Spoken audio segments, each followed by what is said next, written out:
tackling a referee at a high school football game. Then this one of a player hitting his opponent with his own helmet. That guy had to get 10 stitches. For coaches here in the Tennessee Valley, those videos are hard to watch. Very shocking. It's disheartening to see young men like that allowed to do things like that on the field, and I don't know that necessarily were allowed, but it was very frustrating because there's a lot of really good athletes out there at all levels. Chad Turner coaches 9 to 12-year-olds. He says sometimes it's hard to teach kids the difference in being aggressive on and off the field. You know, there's a time and a place. We always talk about flipping the switch. You know, when it's game time, you flip the switch, and anybody that's ever played sports knows that. But we've all gotten into those moments where tempers take over, and that's where you have to intervene and coach through that. Tracy Malone, head coach at East Ridge High, says every day, every lesson is about the bigger picture. Our kind of message this week, with all the stadium crap we're dealing with and all that jazz and all the negative, hey, look, man, compete in everything you do, academically, socially. Be the best boyfriend you can be the best football player, be the best student. He says most of his players don't have a father figure in their life, so he tries not only to be a coach, but a mentor.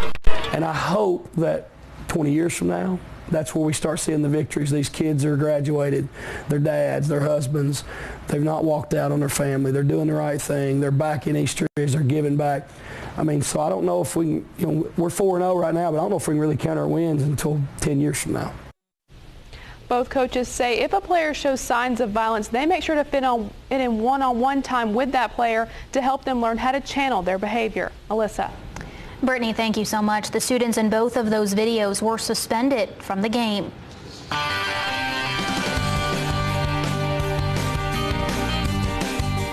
Well, another nice day across the Tennessee Valley. Skies are fair right now, but if you stepped outside, you probably noticed it's a little bit warmer than the past couple of nights. And that'll be a trend for the next couple of nights and days ahead as temperatures really warm up. We're in the upper 60s now, but low 60s toward Crossville. By the time you wake up tomorrow morning, temperatures around 60, and still away from the city, temperatures down to the 50s. But it warms up quite rapidly to the mid-80s. I'll have more details on the upcoming weekend and 7-day forecast in a few minutes.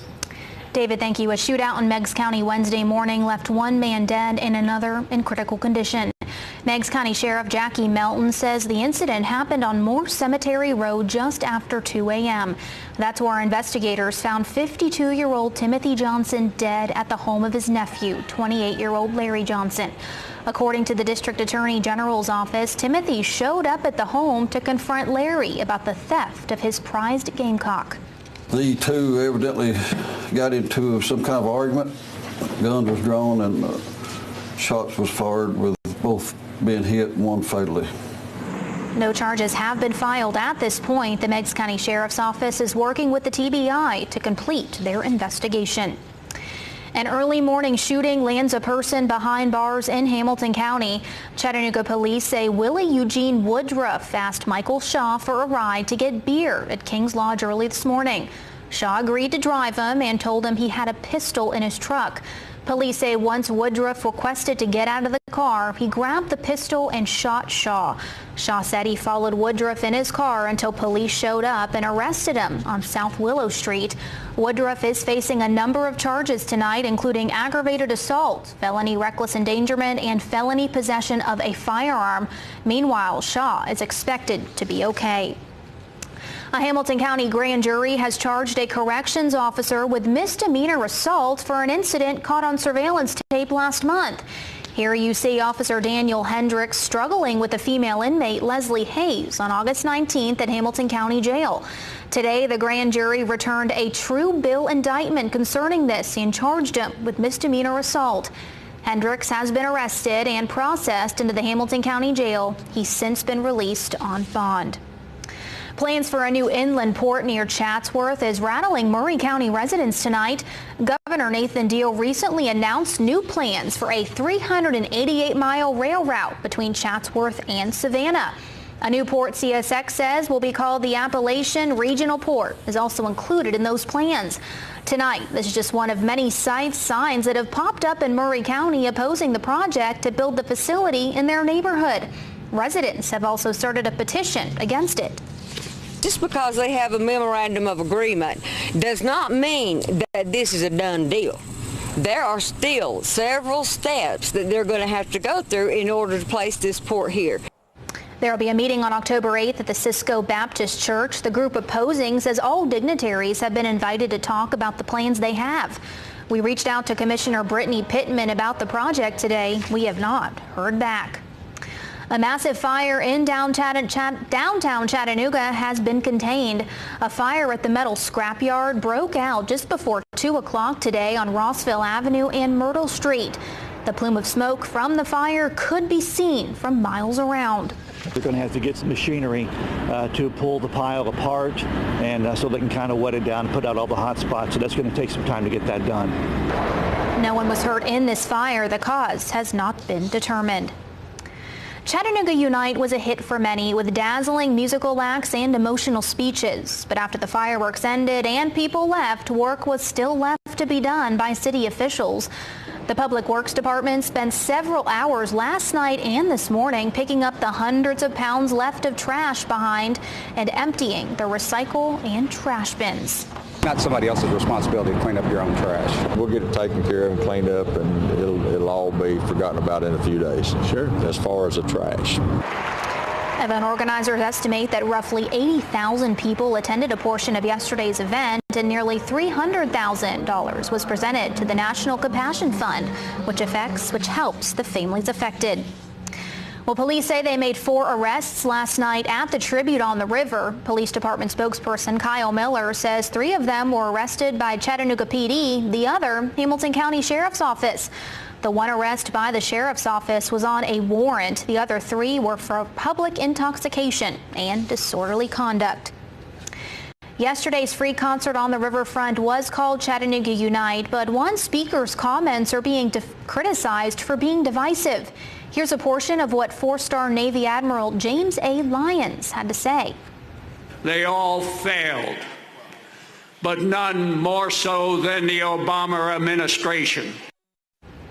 Fox 61's Stephanie Stantostasi found out while some agreed with that sentiment, a lot of people felt it wasn't the right time or place. Chattanooga Unite, a tribute on the river, a day dedicated to honor the lives of those 5 servicemen we lost on July 16th. We watched as Samuel L. Jackson, Mayor Andy Burke, Mrs. Lori Wyatt, and many others stood on that podium and spoke in front of this crowd, recalling events and helping our city finally get the closure we need. Then, retired 4-star Navy Admiral James Ace Lyons took the stage. President Obama's declaration to fundamentally transform America is anti-American. Some in the crowd applauded. Others were surprised by what they heard, including festival organizers. We thought he was going to say strictly about the servicemen, and he got political. But, we actually got him off stage. Because Executive Director Chip Baker says it even caught them off guard. It was all about patriotism, about these great patriots who gave their lives for their country, and it happened in our city. So it was all about healing. Even those not from Chattanooga felt Lyons' remarks were uncalled for. But feeling the fact that you were here to honor fallen heroes, I don't believe that was a place for a political statement. Chattanoogan Kathy Gracie agrees. Really thought that really probably his opinions didn't belong at that time. This was a moment of united. People were trying to get together and kind of took away a little. But Gracie says overall Lyons' speech would be the only thing she would have changed about yesterday's tribute, because she'll never forget what happened here on July 16th. It's not an ending, but it's sort of, to me, a little bit of a closing on an awful event that happened.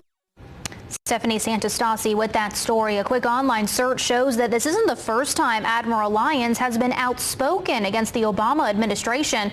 Back in February, Lyons claimed that the Muslim Brotherhood had succeeded in infiltrating every U.S. security agency under the Obama presidency during a National Press Club conference. A local fire department will soon have a new station to call home. The Dallas Bay Fire Department broke ground this morning for their new Station 2. The new facility is the biggest project the station has done since 1975. They service 30,000 residents and 9,500 homes, churches, and businesses. Dallas Bay has over 60 volunteers responding to calls. Absolutely. This is going to provide us with enhanced training facilities, living quarters for folks so that we can respond quicker, and it will also provide us additional storage capacity, inside storage capacity for our trucks and other vehicles. The new station and remodel is budgeted at $2.7 million. Erlanger specialists are stressing the importance of safe infant sleep today to prevent sudden infant death syndrome, or SIDS. Hospital members came together at Erlanger East to discuss the risks that contribute to sleep-related deaths in infants. They also talked about sleeping techniques that could save a baby's life. The recommendation is to hold them until they're nearly asleep, but not completely asleep, and then put them in their own bed on their back alone. According to the Tennessee Department of Health, 117 babies died in 2013 because of sleep-related causes. Tomorrow, a Volkswagen supplier is having a job fair. The Chattanooga Chamber of Commerce says HTI Employment is hiring for Plastic Omnium. The chamber says starting pay is at $12.45 an hour with benefits, and you must have a high school diploma or GED. Positions are for assemblers, material handlers, and maintenance technicians. The job fair is tomorrow from 10 a.m. to 5 at the Brainerd Crossroads on 4011 Austin Street. A Muslim teen arrested for bringing a homemade clock to school is gaining national attention. What offers the teen is now getting around the world just hours after the incident surfaced. And up next in weather, temperatures are still comfortable out there, but I'll tell you why they're going to be getting a lot warmer through the weekend.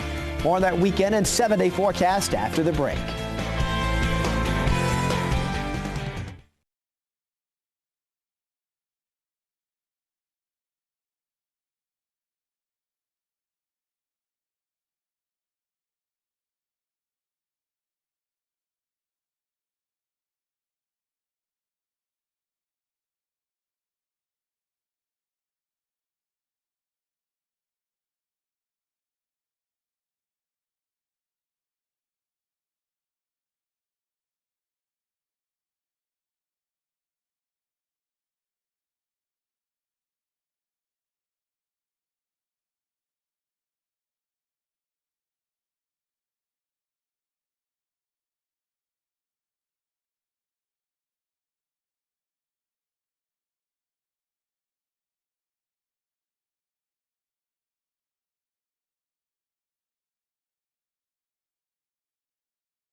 What a beautiful day it was today. I am loving this weather, David. It was good, and we're getting closer to the weekend, so we're either thinking our luck's running out or Will it continue? Oh, what is it going to be, though? It's the latter. I think it's going to be very nice. Okay. This is the last weekend again of summer, so it's got to be like that as we bid adieu to our, I guess, our favorite season of the year. I'm ready for s'mores and some outside bound fires. Yeah, fall's the second favorite. That's right. Season there. What's your favorite? Fall. Fall, yeah. Fall and summer, both. Kind of a trade-off. Agreed. Let's go and take a look first of all at the headlines here. Last weekend of summer is going to have highs in the 80s. We're talking upper 80s on Saturday, even mid-80s on Sunday. Now, a few showers can move in next week, but we're still not looking at all-day washouts yet. And when you see the 7-day forecast, I wouldn't let it affect your outdoor plans just yet. I mean, it's still just some scattered showers in spots. 68 is the current temperature now with a fair sky, humidity creeping up a bit, so temperatures will be a little warmer overnight than the past couple of nights. We did drop down to 58, at least at Level Field. Many areas were down to low 50s overnight, and a lot of areas will be back to the 50s again. 84 is a high today. We've had no rain today, but for the year, still a little bit of a surplus above average by about 4 inches. We've had so much rain in spring and summer. Now again, I showed you this before the break. Temperatures mostly 60s, but to our south and west, a little warmer, and the overall air mass is gradually warming up. You felt that difference today. Our high temperature about 7 degrees warmer than what it was like yesterday, and it's due in part to more sunshine and the southeast breeze, and that won't change much tomorrow. This high has remained dominant all week long, only having slow movement off to the east. It's allowing this trough to move away. That's what brought us to clouds yesterday, but now the clouds and rain exiting off to the south and east, and still this front to the west, pretty much a non-factor for the next several days as temperatures remain warm. Now, underneath that southerly breeze, a pocket of very hot air. Temperatures have been in the 90s over the southern plains. We're going to get to the upper 80s over the weekend, hopefully stay below 90s. They'll stay just to our west, at least for a little while. So our future track shows overnight and by morning, we're going to see skies overall partly sunny throughout the day. Temperatures again back to the mid-80s. Weather looks very good for all the high school football games tomorrow night, much different from the washouts we had last week. And looking ahead to Saturday, a lot of sunshine early, still partly sunny to the afternoon. Clouds coming in for Sunday, but still rain chances remain very low. So overnight tonight, lows around 60, but again 50s away from the city. After a comfortable start tomorrow, temperatures heating up rapidly. Mid-80s, lots of sunshine and a light northerly wind. There's your 7-day forecast. Mid-80s right through the weekend. Saturday being the hottest with 87. Then early next week, a few scattered showers around. Definitely nothing all day, but with more clouds and just a few showers, temperatures will highs down a bit to the upper 70s to around 80. Fall will officially begin just before sunrise Wednesday morning. So the last 5 full days of summer right there. Counting the days, but... Yeah. All right. Thank you so much, Sure. Brian. Thank you. David, goodness, I'm used to the weekends. That's okay. The Muslim teen arrested after bringing a homemade digital clock to his Texas school is seeing his fortunes change for the better. Ahmed Mohammed was arrested and handcuffed Monday for what police initially said was a bomb hoax. Authorities opted not to charge him, but his arrest took social media by storm. Now it seems like everyone wants to meet and help the 14-year-old pursue his science and engineering dreams. President Obama invited him to the White House next month for an annual astronomy night. Facebook creator Mark Zuckerberg expressed interest in meeting him, while Twitter offered him an internship. He's even got a scholarship offer from an international business school. But first, a papal visit will introduce you to one Chattanooga family who's traveling to Philadelphia to meet Pope Francis.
You're watching WDSI Fox 61 First to 10. The right news at the right time. Welcome back. When Pope Francis comes to the U.S. next week, he will make history, including being the first pope to ever address Congress.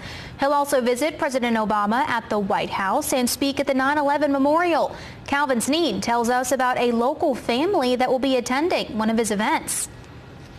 Last year, Maggie Burns signed her family up for the World Meeting of Families Congress in Philadelphia.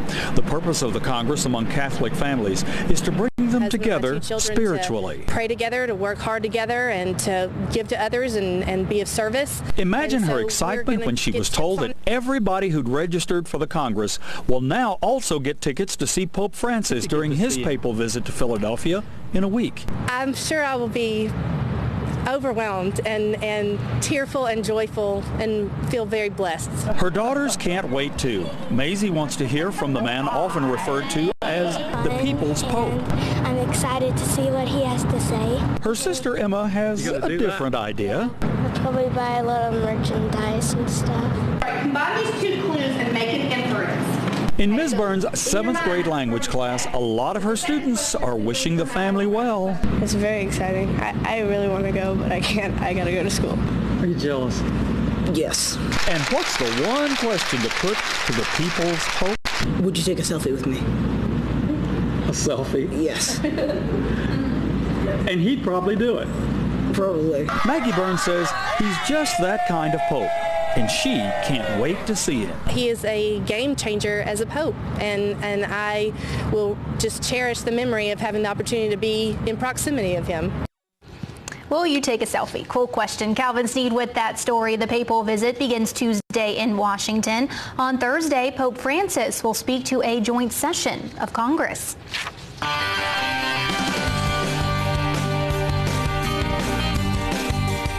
Travel weather still looks okay across most of the country except for Florida, with a lot of that rain moving on out, and some showers and thunder showers towards St. Louis and Chicago. Otherwise, in between, things are looking good across the southeast. I'll have more in our local 7-day forecast through the weekend in just a few minutes.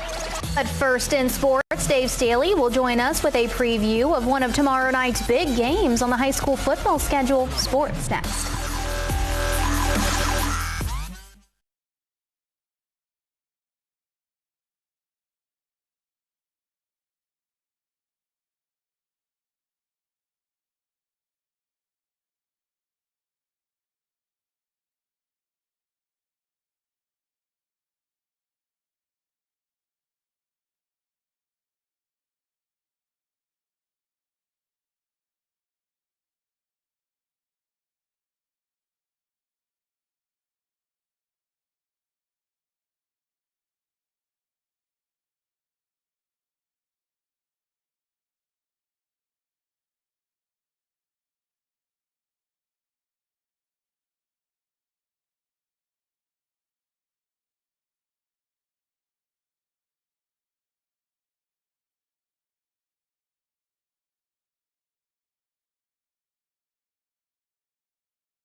Sports, 2 down, 9 to go in the regular season for the UTC football Mocs. Coming off last weekend's victory at home over Mars Hill, the Mocs are now prepping to hit the road for the first time this season. A 3:30 kickoff Saturday at Samford. Chattanooga struggled defensively against the Lions of Mars Hill. UTC prevailed in the end by 10, 44-34, but it was not as easy as some predicted it would be. Then again, are they ever easy? The Mocs stand at 1-1 on the young season after losing the season opener to Jacksonville State. Samford, on the other hand, is unbeaten at 2-0 on the year, and what the Bulldogs bring to the table is offense, a whole lot of it. Samford is second in the country in total offense in FCS football, running up an average of almost 650 yards of total offense per game, averaging almost 52 points a game. Needless to say, the Mocs will need to shore up their defense come Saturday. If not, it might be a long trip to Birmingham. We're getting ready to play a real good team. I think you know it. Our players know it. They have a lot of great athletes. They're making plays. They're making big plays. Mocs head coach Russ Huesman. On the high school front, we have some excellent matchups tomorrow night on the local gridirons. Ray County at Ooltewah features 2 high-powered squads. Boyd Buchanan at Tyner features a couple of undefeated teams. MBA is coming to McCallie. MBA is the top-ranked team in the state in D2. And speaking of Division II, Brentwood Academy is at Baylor, a matchup of 2 teams ranked in the top 5 in the state. The Eagles are 3-1 on the season, while the host Raiders have yet to lose. A sparkling 4-0. 3 of those victories coming on the road. 2 really stand out, at Ray County and at Ensworth. Quality wins. The Red Raiders had never won at Ensworth before this season. Big deal there. But no matter where you play them, Brentwood Academy is always tough. Tradition galore. Red Raiders head coach Phil Massey knows that. We got to play smart. I mean, we got to read our keys. We got to play smart on defense. We got to make tackles. We got to get 11 hats running to the football. Offensively, we've just got to, when we engage into them on our offensive line, we got to sustain our blocks and just give our backs time to get through. We also got to be good on pass protection. Phil Massey, go get them, guys. And in the bigs tonight, the rubber game of that series in Hotlanta between the Braves and Toronto went down. Read 'em and weep. The Bees host the Phillies tomorrow night. Atlanta can beat Philadelphia. That is some of your sports. Liz, back to you. Dave, thank you. Coming up next, a deer makes an interesting appearance inside a Nebraska hotel. We will show you that video next.